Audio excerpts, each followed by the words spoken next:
जय हिंद साथियों। स्वागत है आपका अपने प्यारे channel math and competitive class में।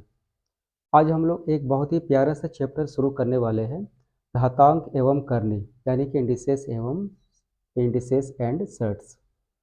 ये चैप्टर छोटा है लेकिन काफ़ी इम्पोर्टेंट है, इसलिए कि इसका यूज़ हम लोग आगे के चैप्टरों में भी करेंगे और इसका यूज बहुत ज़्यादा यूज़ होगा जब हम लोग अलजेब्रा को स्टार्ट करेंगे। वहाँ पर सिंप्लीफिकेशन के प्रॉब्लम को जब हम लोग बनाएंगे तो वहाँ पर इसकी ज़रूरत पड़ेगी। ठीक है, इसलिए इसके हर छोटे छोटे चीज़ को बहुत ध्यान देना है। ये पिछले क्लास में भी था, लोअर क्लास में, आज इसको फिर से पढ़ना है। तो अगर कोई भी नंबर है हमारे पास में, मान लेते हैं कि कोई नंबर है 5 का पावर 3, ठीक है ना। ये जो है ना, इसी को हम लोग कहते हैं पावर बोलते हैं, या फिर इसी को हम लोग हिंदी में घातांक बोलते हैं। ठीक है ना। और नीचे वाला जो चीज़ है, इसी को हम लोग बेस या फिर हिंदी में आधार बोलते हैं। इसके कुछ इम्पोर्टेंट फार्मूला है जिसको सॉल्व करते करते इसका प्रैक्टिस हो जाएगा। अच्छा, मान लो कि x का पावर m इंटू एक्स का पावर n, ये कितना होगा। तो अगर बेस सेम है तो पावर को हम लोग ऐड कर देते हैं। ठीक है, इसी तरीके से हो सकता है कि यहाँ पर 2 है, 3 भी हो सकता है कि x का पावर m इंटू एक्स का पावर n इंटू एक्स का पावर p। तो आधार सेम है, पावर कुछ भी हो तो हर हालत में पावर को ऐड ही करना होता है।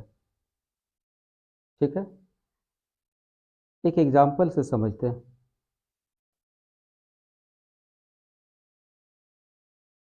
ठीक है, एक एग्जांपल, मान लो कि एक्स का पावर 2 इंटू एक्स का पावर 5 इंटू एक्स का पावर 6। तो बेस सेम है, पावर को ऐड करना है, 2 प्लस 5 प्लस 6। तो एक्स का पावर कितना होगा, 2 और 5 7 और 6 13। ठीक है, बहुत आसान है ये। अच्छा, अगर ऐसा होता कि मान लो एक्स का पावर 3/2 और एक्स का पावर 5/2, क्या करते हैं, वही काम करना है जो अभी हम लोग किए हैं। तो बेस सेम है, पावर को ऐड करना है। ठीक है ना, यहाँ देखो, तो एक्स का पावर, इसका एलसीएम 2, नीचे सेम है तो ऊपर में भी सेम कर दो। तो एक्स का पावर 5 और 3 8/2, ये कट सकते हैं। तो एक्स का पावर 4। ठीक है,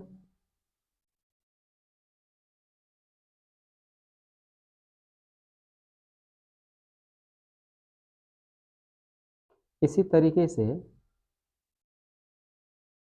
अगर ऐसा हो कि एक्स का पावर m बाय एक्स का पावर n, तो इस हालत में पावर को हम लोग माइनस कर देते हैं। ठीक है ना, इसको माइनस कर दें।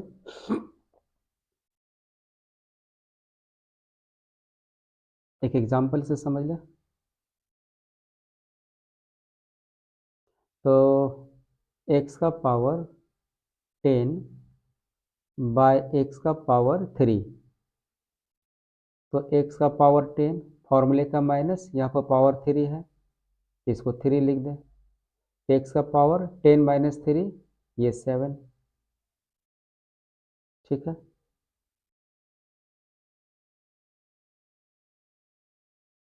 एक और है,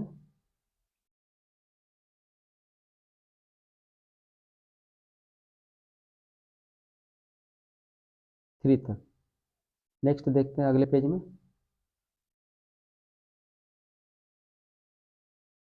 अच्छा, कभी कभी क्या होता है ना कि इसका पावर ये नेगेटिव मिल जाता है, ठीक है ना। तो इसका रेसिप्रोकल अगर हम लोग ले लें तो इसका पावर प्लस हो जाएगा, तो इसका उल्टा भी सही है। यानी कि अगर पावर नीचे में प्लस है तो ऊपर जाने के बाद ये माइनस हो जाएगा।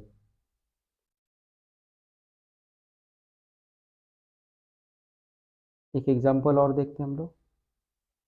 मान लेते हैं कि एक्स का पावर ये 6 है, बाय एक्स का पावर -3। तो एक्स का पावर 6 फॉर्मूले का माइनस, ठीक है। इसको उठा करके यहाँ पर हम लोग लिखेंगे -3। इसको ब्रैकेट में रख लें। तो एक्स का पावर 6 माइनस माइनस ये प्लस और ये 3। तो एक्स का पावर 6 और 3 9, ठीक है। बहुत आसानी से इसको सॉल्व कर सकते हैं। अच्छा, एक चीज़ और रिमार्क्स। अभी जो हम लोगों ने ये पढ़ा कि एक्स का पावर m बाय एक्स का power n equal to x का पावर m-n। अगर इसमें ऐसा हो कि m और n दोनों इक्वल हो जाए, ठीक है।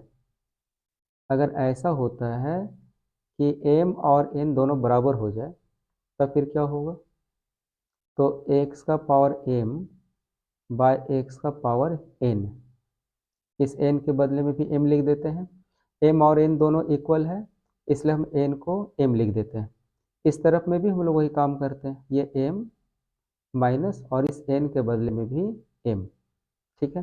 अच्छा, ये कैंसिल कर दें हम लोग, दोनों सेम है तो ये 1 होगा। ये 1 इक्वल टू, और एक्स का पावर m माइनस m कितना होगा 0। तो ये भी एक फॉर्मूले की तरह हमको याद रखना है कि किसी भी नंबर का पावर अगर 0 हो जाए तो उसका वैल्यू हमेशा सदैव 1 ही लेना है ये, ठीक है ना। तो ये एक्स का पावर 0 इक्वल टू 1, ठीक है।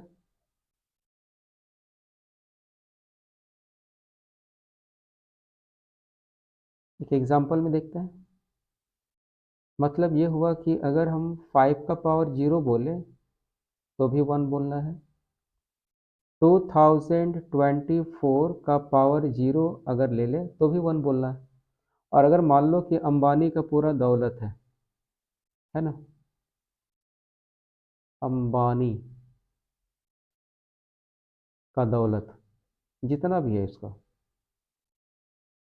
काउंटिंग कर लो और पावर 0 लगा दो तो इसका वैल्यू भी 1 हो जाएगा, ठीक है ना। अब इसी से एक हम लोग क्वेश्चन ऐसा बना सकते हैं।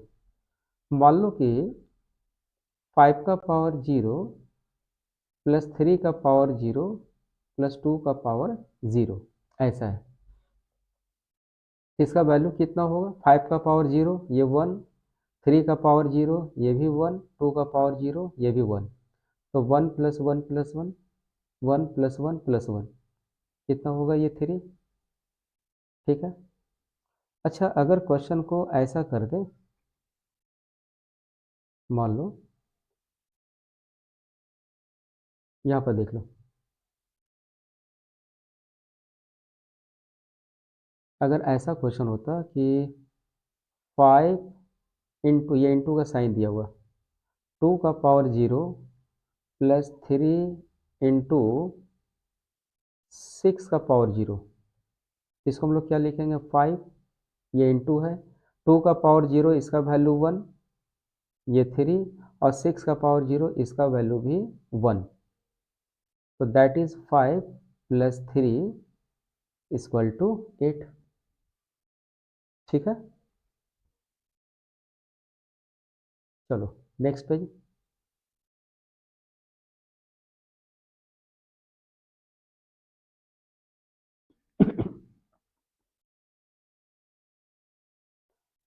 ऐसा होगा कि मान लो कि x इंटू वाई का पावर m। तो ऐसे हालत में अगर ज़रूरत पड़ा तो दोनों को हम लोग अलग अलग करेंगे और पावर भी दोनों को डिस्ट्रीब्यूट कर देंगे। ये तो 2 के साथ में हुआ। अच्छा, अगर मान लो कि यहाँ पर 3 नंबर हो और पावर m है, तो इस तीनों के साथ में इसको अलग कर देना है। x का पावर m, y का पावर m और p का पावर m। ठीक है ना? जैसे एक एग्जांपल से समझते हैं। मान लो कि x इंटू वाई का पावर 3, तो इसको हम x cube into y cube बोल सकते हैं, इसको हम लोग। ठीक है।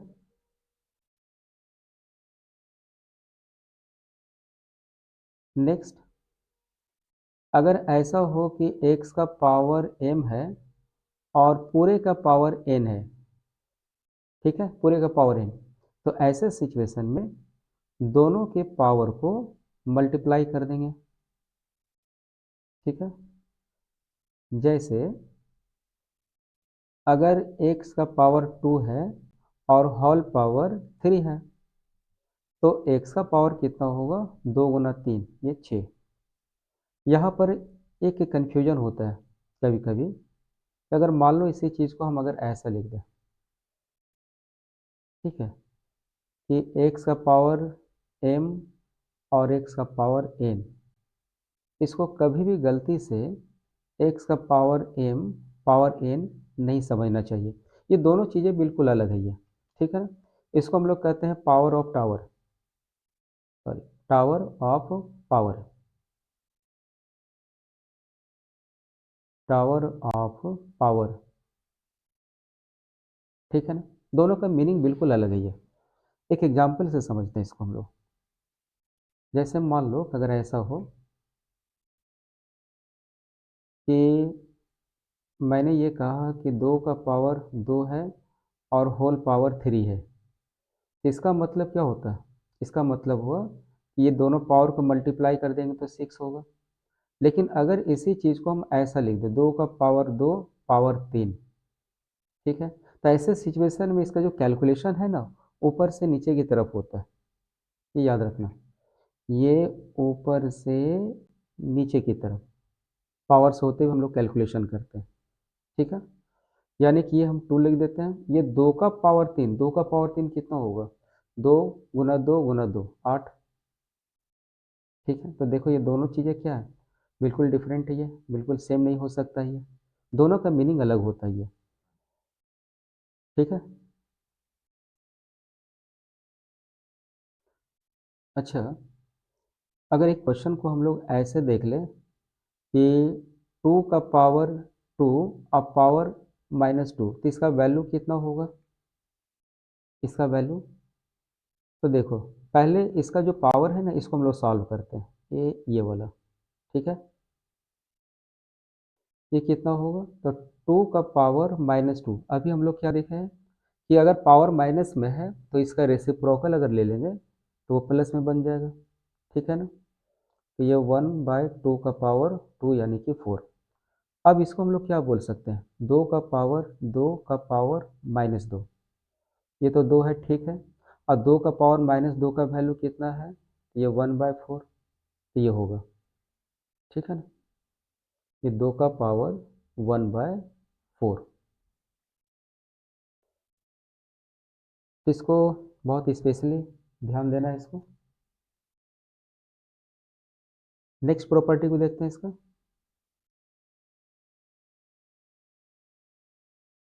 नेक्स्ट प्रॉपर्टी, मान लो कि अगर ऐसा हो कि x का power m equal to x का पावर n, ठीक है ना? अब बेस सेम है यहाँ पर, तो पावर को हम लोग इक्वल कर देंगे, m इक्वल टू n। इसका उल्टा भी सही है। कभी कभी क्या होगा कि x का पावर m है और यहाँ y का पावर m है। अब यहाँ पर पावर सेम है ये, ठीक है ना? तो ऐसे हालत में हम लोग बेस को सेम कर देंगे। ठीक है। एक एग्जांपल से देखते हैं।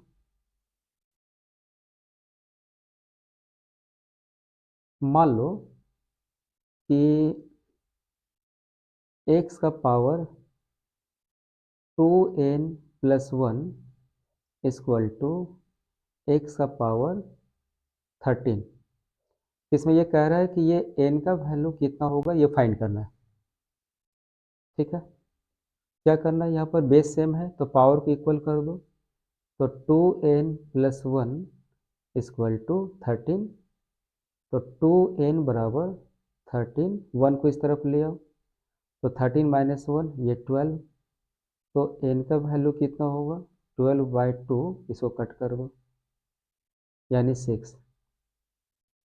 n का वैल्यू 6 हो जाएगा। ठीक है,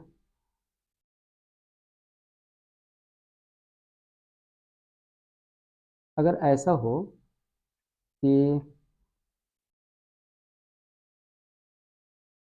मान लो x का पावर 3 और 2 का पावर 3, ठीक है ना, ये सेकेंड वाला फॉर्मूला। अब क्या देख रहे हैं कि इसका पावर सेम है, तो पावर अगर इक्वल है तो बेस को सेम कर देंगे। ठीक है ना, तो यहाँ पर x का वैल्यू 2 होगा। इससे रिलेटेड हम लोग एक दो प्रॉब्लम को और सॉल्व करते हैं।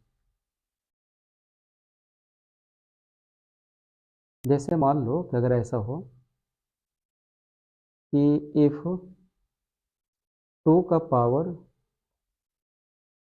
2x माइनस 3 इक्वल टू 16, तो इस x का वैल्यू कितना होगा। ठीक है,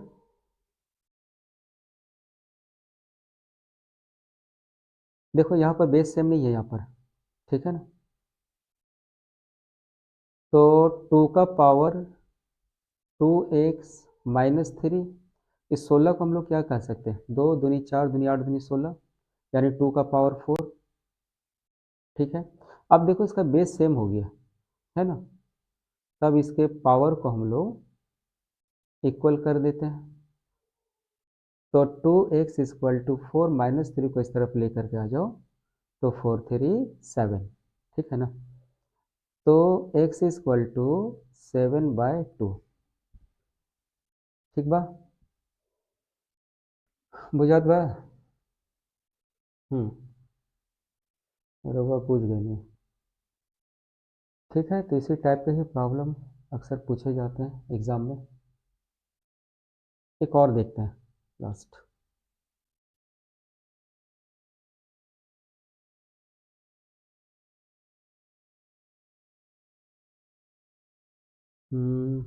अगर ऐसा हो कि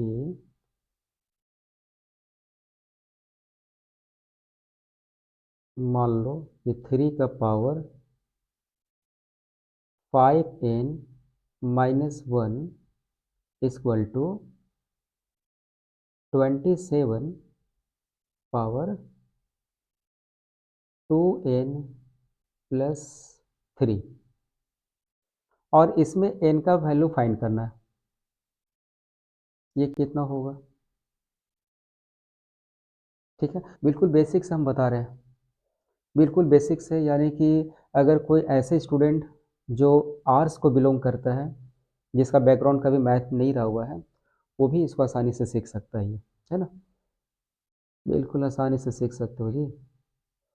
तो मकसद यही है कि इसका पहले बेस को हम लोग सेम कर दें, है ना। तो ये 3 का पावर 5n-1।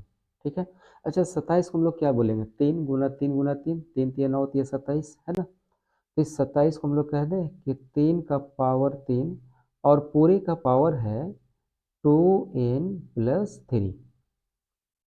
अभी कुछ देर पहले हम लोग क्या पढ़े हैं कि अगर ये दोनों पावर है तो पावर को हम लोग मल्टीप्लाई कर सकते हैं ना। तो 3 × 2 6, तो ये 6n होगा, फिर ये प्लस 3 × 3 ये 9। अब देखो दोनों का बेस सेम है यहाँ पर, है ना, तो पावर को इक्वल कर दो। तो 5n-1 इक्वल टू 6n+9, बस सॉल्व कर देना है। अब तो ये बच्चों का खेल है। 6n को इस तरफ कर दो, तड़ी पार कर दो इसको, ये 6n माइनस में है ना, ये 9, ये माइनस इधर आया तो ये प्लस हो गया। ठीक है जी, तो 5n ये कितना होएगा, ये -n है ना। तो 9 + 1 ये 10। अच्छा इस डंडा को इधर ले आओ, इस डंडे को इधर लगा दूँ, है ना, ये हो गया। बिल्कुल आसान है, ये बच्चों का खेल है ना, बिल्कुल आसानी से समझ में आ गया होगा।